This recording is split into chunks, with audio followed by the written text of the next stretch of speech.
Hello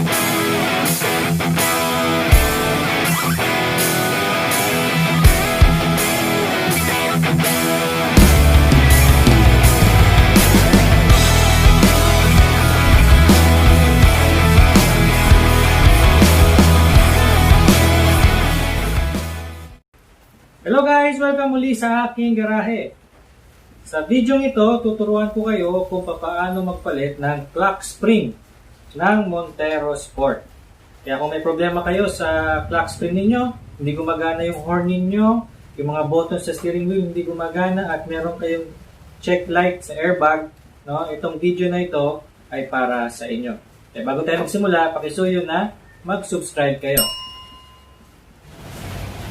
Okay guys, ang una nating gagawin ay dapat straight ang inyong gulong, ano? Oh, makita nyo, straight yan, ano?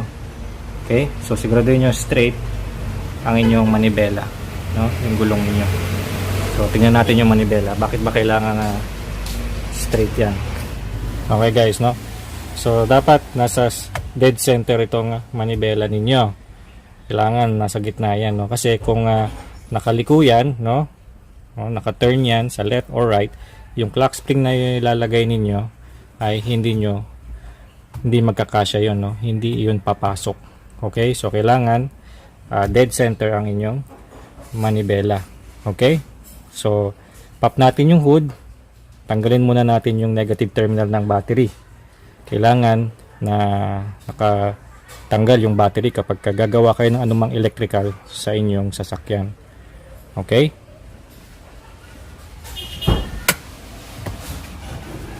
So tanggalin muna natin tong negative terminal ng battery. Kahit negative lang. Okay?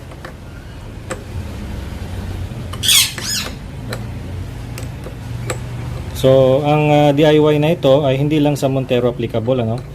Kasi pare-parehas naman ang itsura ng clock spring. Okay? So kahit na hindi Montero ang inyong sasakyan, basta't may airbag, meron yung clock spring.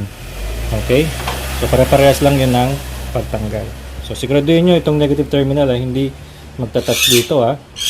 Okay? So baba lang natin. Yan. So ganyan lang, ha. Okay? Okay guys, ito yung mga kailangan natin. Regular screwdriver, tsaka Phillips, ballpoint hex, no? 10mm na wrench, 17mm na socket, extension bar, breaker bar, at torque wrench. So yan lang ang mga kailangan natin guys sa DIY job na ito. Okay guys, ano ba ang mga symptoms o signs na dapat na kayong magpalit ng clock spring? No, ang mga symptoms niyan ay kapag hindi gumagana yung busina ninyo. Kahit anong pindot nyo dyan, ayaw gumana. No? Or yung mga button nyo hindi rin gumagana. Okay? Ibig sabihin no, yung clock spring ninyo ay na-break na, no, nabasag na yung loob, no? At yung isa pang symptom noon ay meron kayong airbag na warning light sa inyong dashboard. Okay? So yun yung mga symptoms. Minsan kapag intermittent din yung power dito sa buttons ninyo, kaya yung horn ninyo, yun din ang sign na kailangan nyo na magpalit ng bagong clock spring, no? Sa Montero kong ito, wala namang problema yung clock spring. So kaya ako to gagawin itong video ito ay para sa demonstration purposes lang, ano? Kasi marami sa inyo ang nagtatanong kung paano palitan ng clock spring, paano tanggalin ng steering wheel, no? So ito yung video na para sa inyo. Okay? So meron din akong video kung paano tanggalin itong remote panel na ito, itong steering remote panel, no? So link ko ito dito sa aking cards dito. Okay? Ang una natin gagawin ay tatanggalin din natin yung screws dyan. Dalawa kasi screws dito, isang regular na screw tsaka isang torque na screw, no? Pakita ko sa inyo. Yan. Kita nyo guys? Yan. Yan yung torque screw. So gagamitan ko siya ng ball hex, no, na Allen wrench. Ano siya, no, nakaharang yung paddle shifter niya. No, pero tatry natin yan na sungkitin na lang. Okay? So yun yung torque screw, no, nasa loob. Yan yung tatanggalin natin. Okay? So magkabila yan, yung isa nandun sa kabila. So yan yung una natin gagawin. Ang gagamitin natin ay itong ball pen hex, no? Yan. Yan ang gagamitin natin, okay? So, susungkitin lang natin pag ganyan. Okay? Magkabila.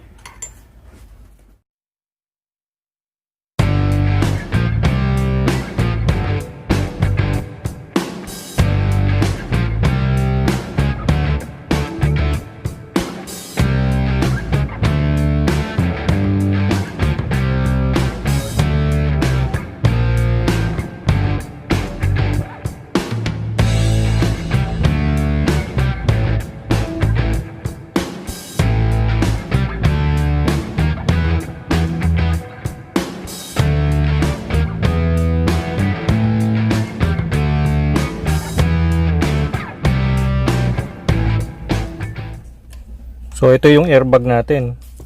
Ito yung airbag, okay? So kailangan natin tanggalin ito, itong mga connection niya. Okay? Para matanggal natin siya. So kailangan lang natin ng flathead screwdriver dito para matanggal natin to. Alright? So ito yung nut, power steering nut. Ito yung shaft. Okay? Yung clock spring, ayun. Ito yung clock spring. Alright. So, maklasin muna natin ito para matanggal natin tong airbag. Okay? Maklasin natin to. So, tanggalin lang natin to guys, no? Gamitin na natin yung flathead screwdriver.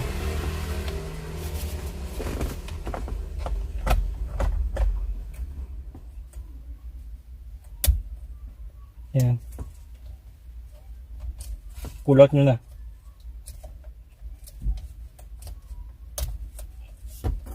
Okay? Tapos ito, makakabit lang yun dyan.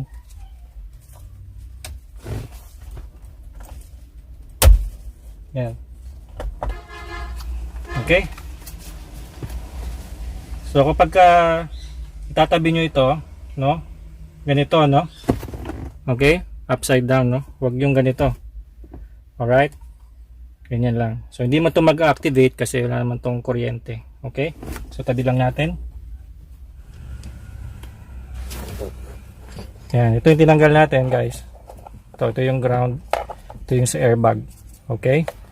So ito yung nut. No? Ito yung shaft. Ito yung power steering. No? So tanggalin muna natin itong ground na ito, no, para wala na siyang wire dito na nakakabit. Pero tatanggalin din natin yun. Okay? So tatandaan lang natin, no? Pupush lang ito.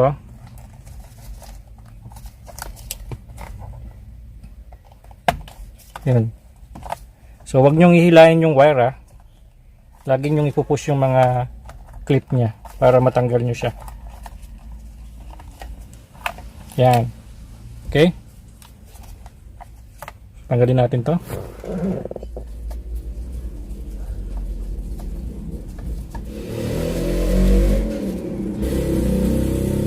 Yan, so tago muna natin to. Yung torque screw, ito yan, no? Yan. Yan, tsaka itong isa. Okay? So, bago natin to kalasin, no? So, makita nyo, may marka dyan, ano? Para sa warranty siguro yan. Lagyan muna natin ng tanda, no? Lagyan natin ng mark. Para sigurado tayo na pagbalik natin, dead center pa rin siya.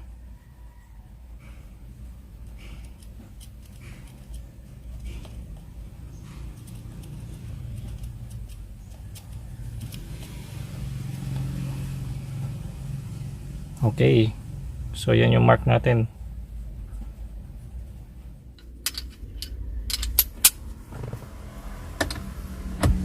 Yan. So, counterclockwise. So pagka bubuksan nyo to, no, yung isang kamay ninyo ay tawag dito, yung pwersa kasi counterclockwise, no? Yung isang kamay ninyo ay pipigilan nyo, no, para mabuksan nyo. Okay?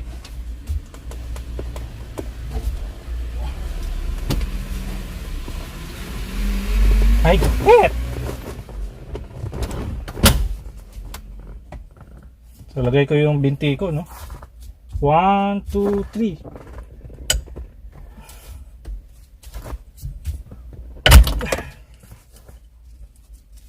Good! Very good!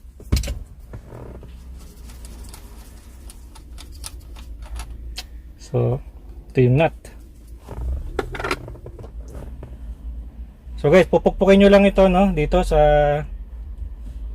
ilalim ng manibela kasi medyo matigas siya kung hugutin nyo lang, no? So, pupukpukin nyo lang siya. Luluwag din siya, no? Eventually. Yan. Okay? So, kung magpapalit kayo ng steering wheel, no? Ganito lang magbaklas ng steering wheel, no? Okay? So ito ang clock spring. Ito yung clock spring. Okay? So wag ninyong iikot-ikot 'yan, no? Kasi pagka nawala 'yan sa forma, no? Mabi-break yung loob niyan. Okay? So wag niyo siyang iikot-ikot. So guys, para makuha yung clock spring, no, kailangan natin tanggalin itong mga cover na ito. Okay? So mayroon dalawang bolt dito. Okay? Tapos ito, tatanggalan natin yan. So wala itong ano, screw. Pero dito, mayroon dalawang screw dito. Yan, makakapa nyo naman sa ilalim. Tingnan natin ha. Kita nya? Yan. So tatanggalin lang yan, no?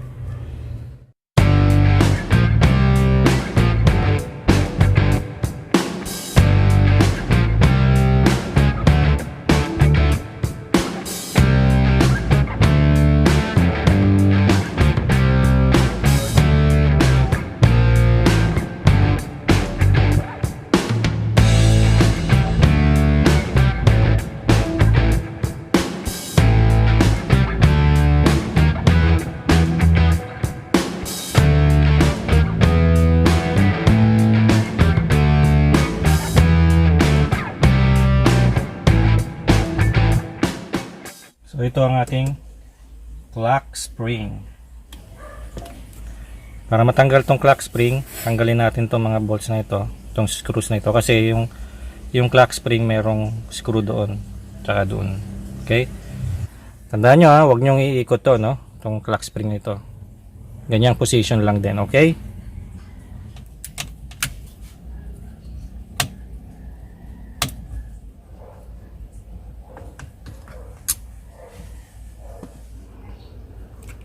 Yan. Ito yung isa, tsaka ito yung isa. Yan. Para matanggal natin. Kailangan natin tanggalin din to mamaya. Kasi kung makita nyo sa likod ng clock spring, meron nakakabit na electronics doon, no? So mamaya, tatanggalin din natin yan para ma-pull out natin yung clock spring. Okay, so tanggalin muna natin tong nasa ilalim.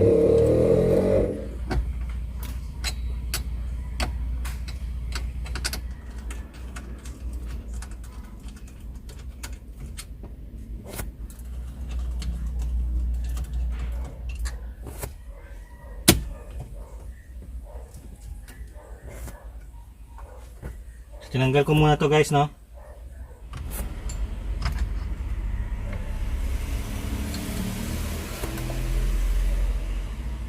Alright. So, tatanggalin lang natin yung screw, no? So, dalawang screw. Okay, ito, tsaka ito, sa taas. Okay. Tapos, nakaklip na lang yan. Okay, nakaklip. Huwag nyong iikot to. Okay? Huwag nyong iikot yan.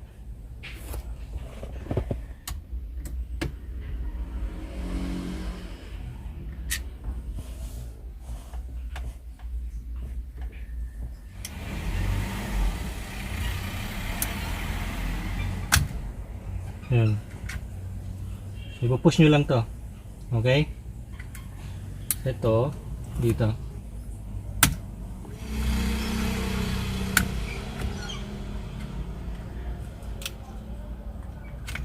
Yan. Alright. So, tandaan ha. Huwag nyo yung iikot to. Guys, no. So, nakaklip na lang yan. Yan. Yan. So, wag nyo iikot to. Okay, so ito ang clock spring. Okay? Ganun lang magtanggal ng clock spring at ganun din mag-replace, no? Kung meron kayong bagong clock spring, so palitan nyo na yan. Okay? So, yung mga bagong clock spring, no, merong plastic dito, no? Kita nyo ba? Yan. Meron siyang plastic dito. Pang safety measure yun, ano, para hindi nyo maikot. So, pag naka-safety na siya, nailagay nyo na, no, tatanggalin nyo na yung plastic na yun. Okay? So, yun lang kadali, mag-backlash ng clock spring at magpalit ng clock spring. So, wag nyo iikot, ha. Okay? So, ibalik na natin, guys, no.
Okay guys, so nakabit na natin lahat.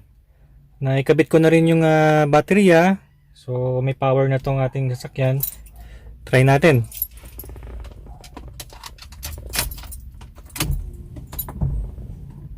Gulat naman ako doon.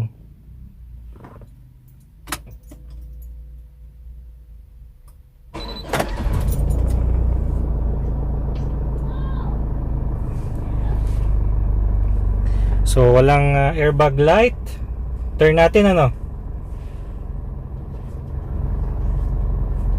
Manutis, highly observe ang social distancing sa loob ng tren at mga istasyon. Sundin ang mga markings at signages. Magpapatupad ng regular disinfection sa loob ng tren at mga stations. Maglalagay din ng hand washing area. Ayos. Ayos ang turn. Tingnan natin yung mga pindutan na. Mga button. Tingnan natin yung mga button. Magana naman. Magana rin yung cruise. Kusina. Magana.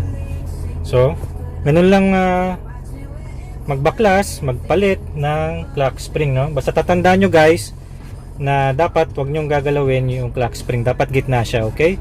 So pag naikot nyo siya, balik nyo lang sa dati. Okay, para hindi siya masira sa loob, no? Nababasag kasi yung loob nun. Kaya nagkakaroon kayo ng airbag warning light. Okay? So ganun lang magpalit ng clock spring. Okay guys, ganun lang kasimple magbaklas at magpalit ng clock spring ng Montero Sport. Kaya kung may problema kayo sa clock spring ninyo, umiilaw yung airbag ninyo, o kaya hindi gumagana yung mga functions sa steering ninyo, no? Ganun lang magpalit ng clock spring, no? Napakasimple lang, kayang-kaya ninyong gawin yan. Kaya kung di nyo alam kung saan bibili ng clock spring, kung gusto niyo ng OEM o ng aftermarket na clock spring, no, maglalagay ako ng mga link sa description at sa aking cards kung saan kayo makakabili ng clock spring. Okay guys? Okay guys, pakisuyo naman na i-like ang video na ito, mag-subscribe kayo at i-click yung bell icon, okay? Para updated kayo sa mga new videos ko. Maraming salamat guys! Sa ulitin!